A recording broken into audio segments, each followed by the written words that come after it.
everybody, this is Chris By from Freedom Call, and you are listening to Sonic Perspective.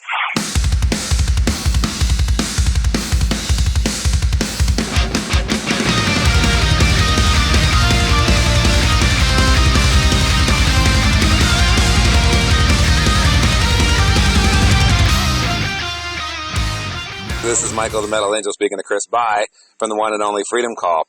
All right, Chris, so you guys are celebrating a 20-year career with a brand new album coming out in 3 weeks, appropriately titled M.E.T.A.L, M.E.T.A.L. I noticed the title is not anachronistic. Was that just intentional to call it metal with a bunch of periods? Hey, Michael, nice to talk to you. Oh, yeah, so we are already looking forward to the release of the album M.E.T.A.L. So it doesn't mean there's no special meaning in behind. So we just decided after 20 years existing, celebrating our anniversary, we first will release a metal album after 20 years. So that was the idea. Every album you've done, though, has been metal. Yeah, a lot of people are yelling, "Oh, Freedom Call, that is not really dark and black and hard and death metal music." And so we all are seeing that with a blink in the eye. So, and maybe some people will be pissed that just Freedom Call will release an album which is called Metal, but we don't care. Exactly. No, you are definitely metal, and you always have been metal. And as you said on your previous album from 2 years ago, metal is for everyone. Yeah. And rocking the radio. Yeah, exactly. So maybe we can continue this series. So next album, again, something with metal. We will see. Absolutely. I've always appreciated your more optimistic type approach to power metal.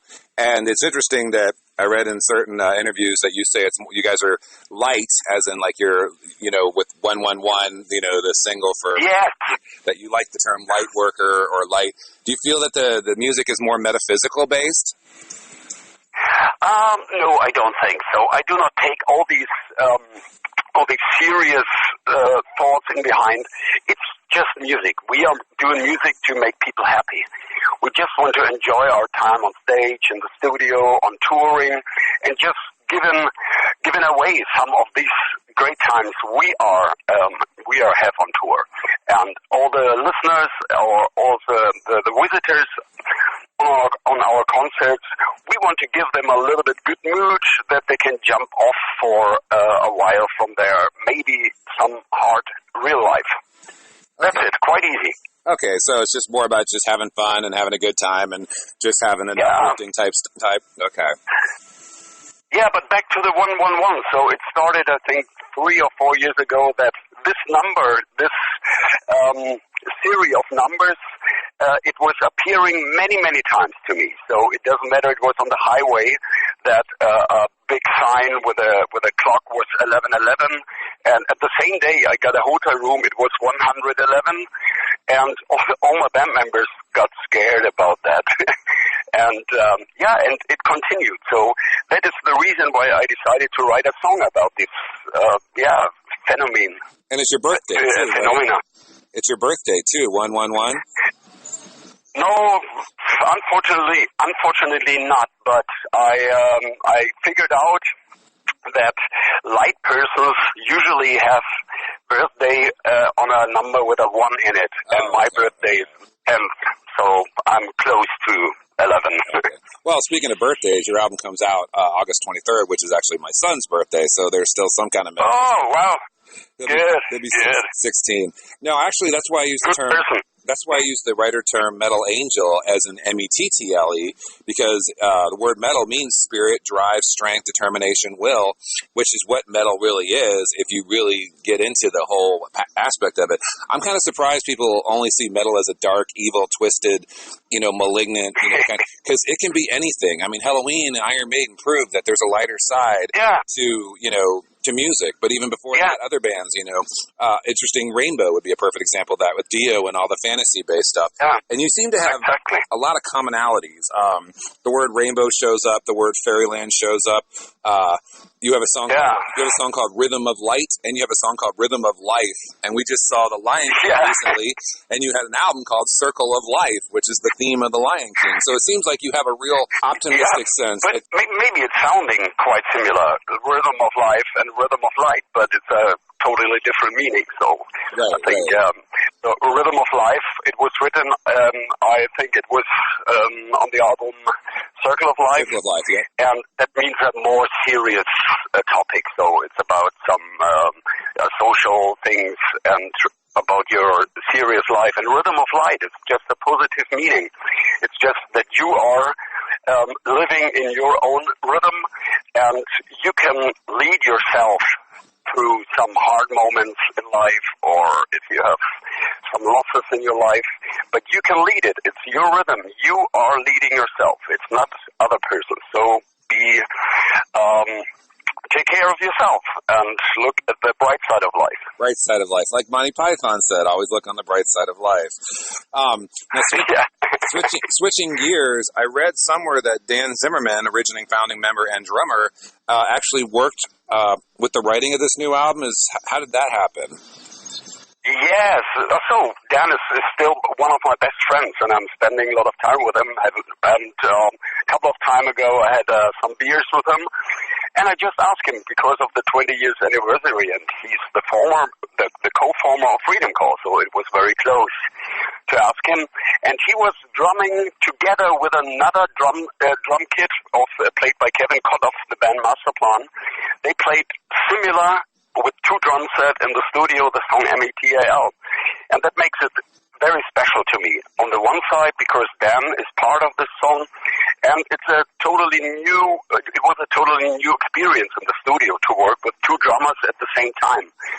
So, and now when you're listening to the song, you can see that on the left side, Daniel is playing, and on the right side, Kevin is playing. And Dan played another song at this album. It's called Sail Away. Okay. And that made me very happy that he's part of this anniversary album. So he just actually helped in the studio with some of the songs. And you said there's actually two drums simultaneously on the song M.E.T.A.L. Yeah. I'll have to listen to that with headphones. I've yet to listen to it with headphones. Yeah, but he just was performing. He only performed the song. He was not part of the songwriting process or production. But maybe we can bring it on stage as well. Yeah, that'd be awesome. And then the drummer who played on this album actually still is not in the band. You got a new drummer, correct? Yes, sounds a bit like chaos, but it's not. It's not. All is good. We have a fixed lineup now, a very, very good lineup. But Kevin Cott, who was performing on the album, he was our live drummer for a year. And so we decided that he's recording this album. And after finishing the drums, we met our current drummer, Timmy Breiteband. So it was just a thing of weeks. But anyways, it's a very big result. We are happy. And what happened to your former bass player, Ilker? He's no longer in the band either?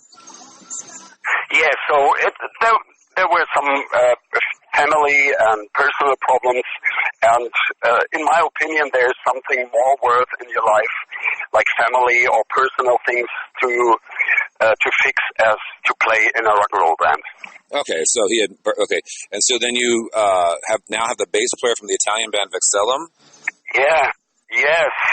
So it's a good friend of mine. We met us the first time in 2012 when his band Mick Salem was supporting us on tour, and we shared the tour bus and went out for 4 weeks in the small tour bus, and we are still friends. And I had with my solo project a show in Italy, and I met these guys, and I accidentally asked them, hey, do you know a bass player? We're looking for one. And Francesco was raising his hand and said, see, I can do that. And we were laughing about that. And after one day, I really was thinking seriously about that. And I called him back. And so now he's fixing the band. So, okay, so then you have two new members again, and then obviously, you know, you're one of the co-founding members along with Dan Zimmerman, and then okay. All right. I'm just keep track. Because I followed you guys since the very beginning. I got your debut album when it first came out, and I've been a fan even when Sasha Gerstner was in the band, who's making quite a long time ago, yes. I met him. At a festival end of last year, so we are still in contact. So when Sasha was with Pumpkins United?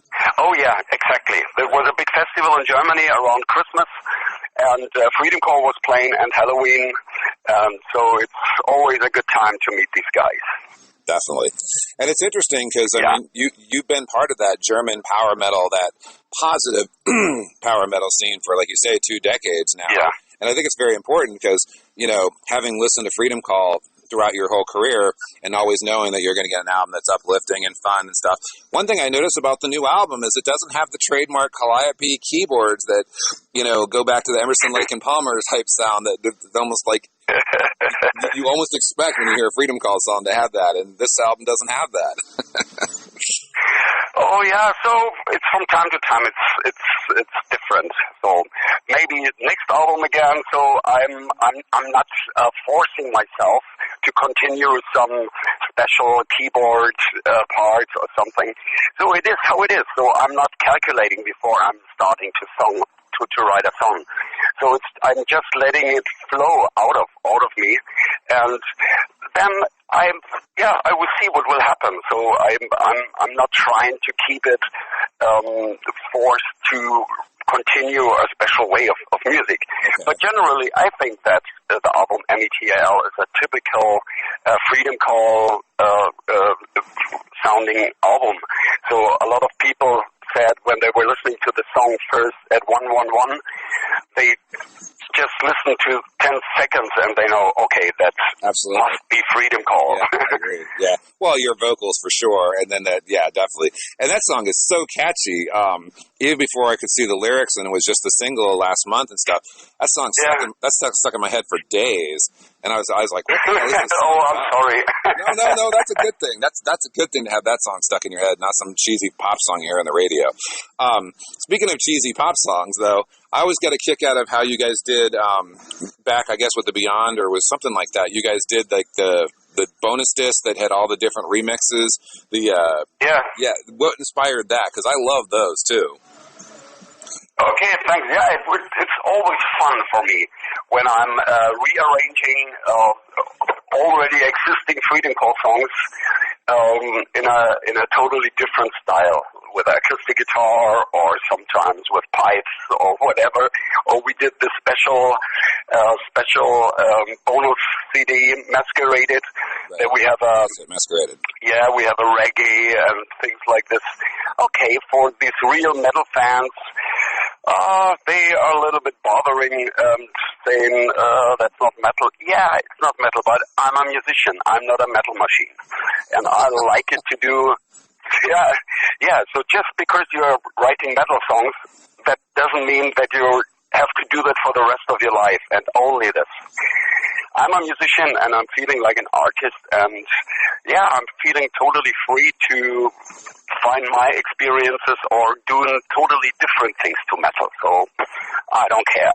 No, I think it's awesome. I personally love those versions. I love the rockabilly version and the ska version. I think it's great that you take your music me too. Me too. That was great fun to record this album. We were really laughing our balls out, especially during filming the video of the rockabilly song, This Rockin' Radio. Right. That was a lot of fun. Yeah. We don't play rap and hip-hop. That's awesome. And, once again... And then we got this style, the hairstyle. There were hairstylists. It was different to the usual program we are doing. So that is good.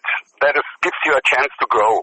And once again, Halloween set that precedent with Shit and Lobster and almost everything they did on Pink Bubbles Go Ape. So it seems to be a German little tongue-in-cheek type thing. Like, hey, just chill, relax, enjoy it for what it is, and don't be so goddamn serious. Now, I have to say... Yeah, exactly. I never got a chance to hear your solo album, but people said your solo album was definitely not metal. Was that your, trying to go a different direction, or...? Yeah, of course, it has to be different, because when I'm deciding to record a solo album, and it would be exactly the same style of music, what I'm doing with Freedom Call, there could be two reasons.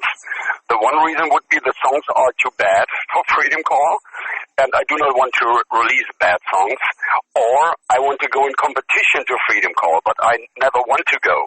And so I think, in my opinion, a solo album has to have in a different style. Right. And so it's all my inspiration from the 80s, from the 90s. It's the Beatles. I grew up. It's Emerson, Lake and Palmer, what you said, and it's Arthur's Project. It's Saga. It's a lot of old bands which I got my inspiration from.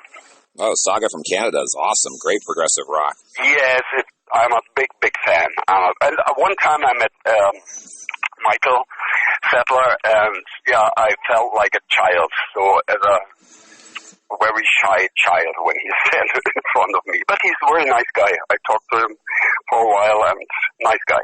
Yeah, most people only know the one album and the one hit single that was popular on MTV, but some of their stuff is way better than some of these other prog bands that get way too much credit. But yeah, that's cool. Yeah. So very good band. Did you guys have any guest musicians, or did you do all that stuff yourself? Did you have any guest musicians on the solo album? Oh, no, it's just, it was our previous drummer, Rami Ali. He was playing the drums, because I'm not able to play drums. It's horrible, it's terrible when I'm playing drums. But the rest is all played by myself. So I think that's the meaning of a solo album. Right. So I played all the instruments by myself and sung all the choirs and things. So it's really a solo album. That's awesome. So all the musicianship was yours. Sometimes when artists do solo albums, it's just the vocalist like Bruce Dickinson or Rob Halford, and then they get tremendous musicians to join them, and then those musicians join the band eventually. So you play. Yeah, I think so. Bruce Dickinson or Rob Halford, they have a full schedule. I don't think they'd have enough time in their career to record all the instruments and take care of all the studio operations. So I can understand that they hired some musicians. Right. Well, especially in the late 80s, late 90s, early 2000s, when they had left their bands. Yeah. Their solo albums were more important than the bands themselves. But anyway, I digress. So what are some of your favorite songs off the new album that you recorded? Of the new Freedom Call album. Yes, off your new Freedom Call, correct, yeah.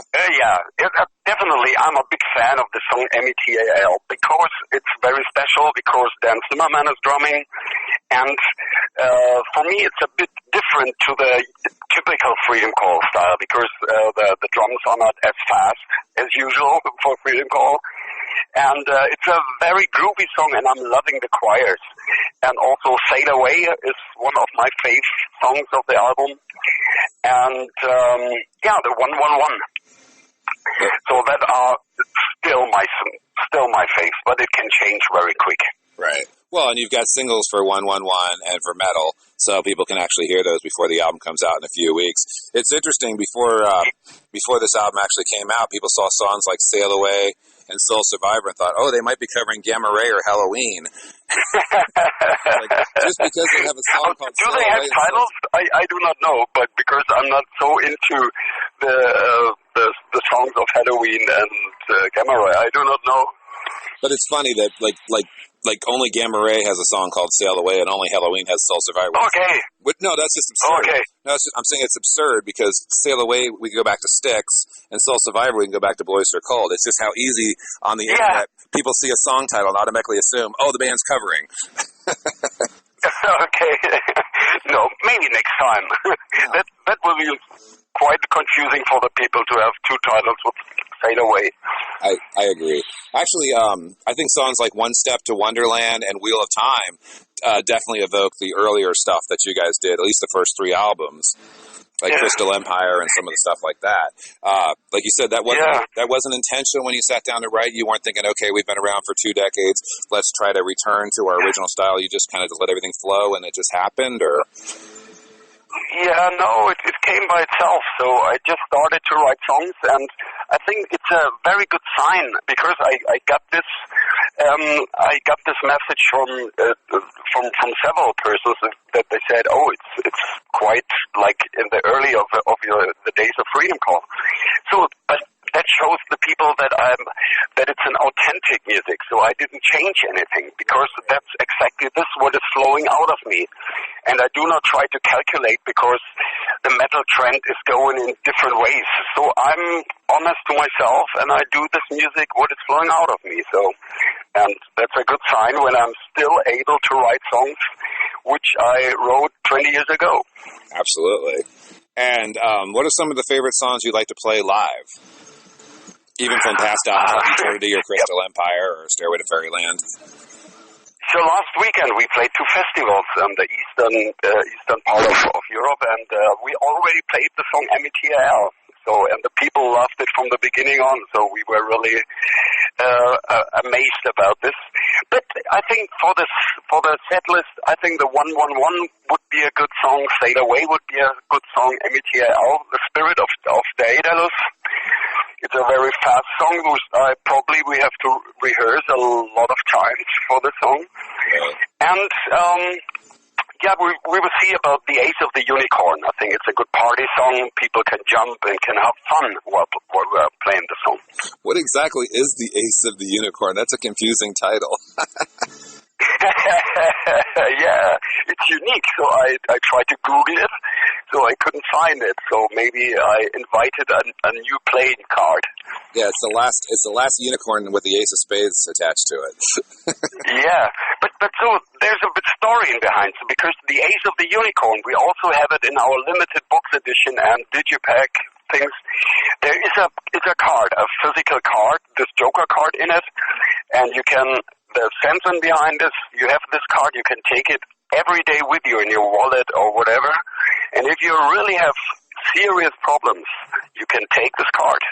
And then the unicorn is helping you out in your situation. But it's not the magic thing what it's helping you out. It's finally it's yourself. It gives you a ray of energy and motivation to find out. So I think many people won't believe it, but I just can give you the advice. Check it out. No, it's like having a prayer card if you're of a certain religion, or maybe even if you're into the tarot or something, carrying around a certain card. I get it. You're right. It's what it evokes and what it means or what it symbolizes, but ultimately it's what you believe. So I totally get that. Yeah, exactly. That's the story. It's quite easy because so many people are yelling and suffering and struggling in their life, and they are always saying that, yeah, the job is it, or it's the family, or whatever. No, it's yourself. You can lead yourself. It's your rhythm of light. You are leading yourself. And this Joker card, the Ace of the Unicorn, it's just a symbol to get this energy back to yourself, to find your rhythm again. That's quite easy. That's awesome. And speaking of touring and songs you play live and everything, do we ever have a chance of you guys coming over to the U.S.? Yeah, we would love. So it's not easy to find promoters because so we are not the Rolling Stones, unfortunately. And it's very expensive to come over. You need the visa. You have a lot of traveling and things. And maybe we can come again to some festivals. So we already played at the Prog Power in Atlanta. Right. That are some opportunities for a European band in our status. But we never will give up. So if we will find a opportunity or possibility to come over to the States to play several shows, yeah, we would do that, of course. And what about possibly in the future treating us to like a live Bluray of the 20th anniversary tour? Yeah, it's a good idea. So the tour will start now in September, and there will be many, many shows. We're already in contact for shows in Japan, also in South America and Mexico, and yeah, it's a good idea. So I have to bother the record label to do a Bluray. It's a good idea. So in closing, I want to thank you for listening to this interview with the one and only Chris Bay, the founding member of the one and only Freedom Call. We invite you to follow us on Facebook and Twitter and check out our YouTube and website at www.sonicperspectives.com. And I want to leave you now with 111, Number of the Angels, a song that is a hit single right now for Freedom Call. I want everyone to stay metal, M.E.T.A.L. and M.E.T.T.L.E. And Chris, do you have anything you would like to add to that? Oh, firstly, thanks a lot for the nice talk, Michael. And to all metalheads out in the U.S. listening to the new album M.E.T.A.L. And please cross your fingers that we're getting the opportunity to come over to the U.S. to play amazing shows. So thank you and goodbye. You too. Auf Wiedersehen. The spirit of angels, anytime, anywhere, and across the universe.